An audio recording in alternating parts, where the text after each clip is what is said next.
এক ছিল শান্ত ছোট্ট একটি গ্রাম, নাম তার বলরামপুর।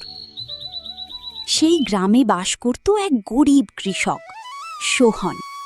তার ছোট্ট পরিবার, স্ত্রী রূপবতী, বৃদ্ধ মা আর আদরের ছোট মেয়ে মুন্নি। দারিদ্র্য যেন তাদের নিত্য সঙ্গী, তবুও ভালোবাসায় ভরা ছিল তাদের সংসার। সোহন প্রতিদিন মুনিমের বাড়িতে কাজ করে কোনো মতে সংসার চালাত, আর রূপবতী সারা দিন মাঠে পরিশ্রম করে শাকসবজি ফলাত, কলা, টমেটো।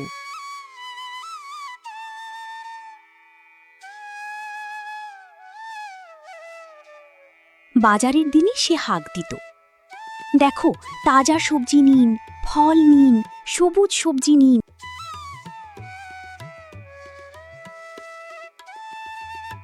কেমন আছো গীতা? আলহামদুলিল্লাহ, ভালো। তোমার এখানকার সবজিগুলো একদম ভেজাল মুক্ত, সেজন্য আমি তোমাদের এখান থেকেই নিই। জি চাচা, আমরা সবজি ভালোটাই বেচার চেষ্টা করি। তুমি আমার কাছে সবজির 500 টাকা পাবে, তা দিতে এলাম। এই নাও 500 টাকা।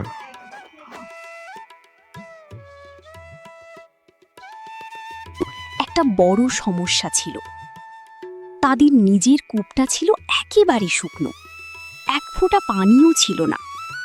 তাই বাধ্য হয়ে অন্যের কূপ থেকে পানি এনে চাষ করত তারা।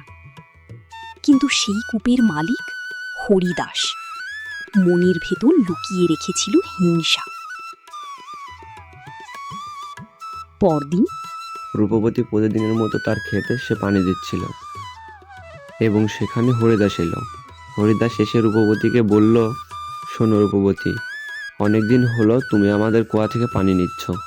আপনাদের কুয়া ছাড়া তো আশেপাশে কোনো কুয়াও নেই যে পানি নিব। আমি অত কিছু জানতে চাই না, আমি চাই তুমি আমাদের কুয়া থেকে পানি আর নিও না, কারণ সামনে গরমকাল আসছে, তাই আমাদেরও জমিতে ফসল ফলাতে হবে। না চাচা, আপনি এমনটা করেন না, এমন করলে আমরা কিভাবে বাঁচবো, পানি ছাড়া কিভাবে ফসল ফলাবো? হরিদাস কোনো কথাই শুনে না তার। এই কথা শুনে রূপবতীর চোখে জল চলে এলো। বাড়ি ফিরে সব কথা সোহনকে বলল।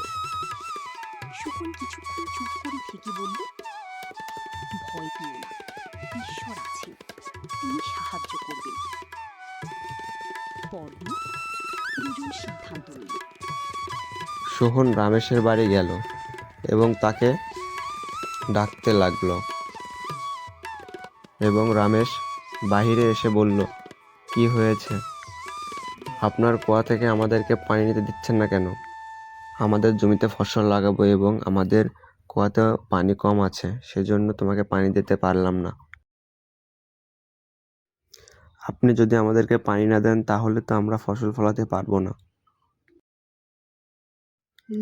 আমি অত কিছু জানি না, আমি চাই তুমি আমাদের কুয়া থেকে আর পানি নিও না। সোহন অনেক করে বোঝালো রমেশকে, কিন্তু রমেশ তার কুয়া থেকে সোহনকে পানি দিতে চাইল না। সোহন তাই মন খারাপ করে চলে আসলো।